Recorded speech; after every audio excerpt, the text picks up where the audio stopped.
मित्रांनो, शिवजयंती आपण उत्साहात आणि जल्लोषात साजरी केली पाहिजे, कारण ते होते म्हणून आज आपलं अस्तित्व आणि आपली ओळख आहे. मित्रांनो, आपला देव, देश, धर्म त्यांच्यामुळे टिकून राहिला. आपल्या घरातली स्त्री आणि देवळातला देव ते होते म्हणून सुरक्षित राहिला.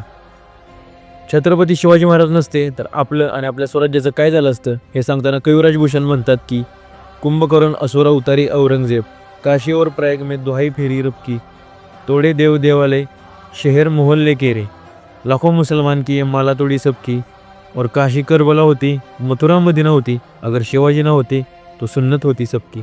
काल मशाल महोत्सवासाठी गेलो होतो अजिंक्य ताऱ्यावर, पण जायला उशीर झाल्यामुळे कार्यक्रम संपला होता. मग जिथं कार्यक्रम साजरा झाला होता तिथं जाऊन घेतले महाराजांचे दर्शन. तिथं भेटले आपल्याला जिमचे सरजी. मग त्यांना भेटून निघालो पुढं. आणि हे आपले भाऊ बघा विट्यावरून आले होते शिवज्योत न्यायला. बघून खूप भारी वाटलं. त्यानंतर गेलो आम्ही किल्ल्याच्या दक्षिण दरवाजापाशी. आणि हे बघा भाऊंनो, कसं दिसतोय आपला सातारा. सगळीकडे नुसती लाइटिंगच केली होती, एकदम टॉपचा विषय. आणि आज राजधानी साताराचं खरं रूप लोकांना बघायला मिळालं होतं. मग तिथून आलो घरी.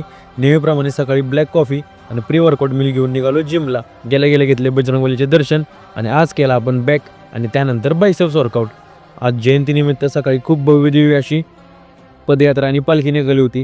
मग ती बघत बसलो जिममध्ये. त्यानंतर मी आणि पहिलवान निघालो घरी. जाता आता स्वामींसाठी हार घेऊन पोचलो घरी. त्यानंतर घेतला प्रोटीन शेक. मग आपलं आवरून घेतलं. नंतर स्वामींची आणि महाराजांची पूजा केली.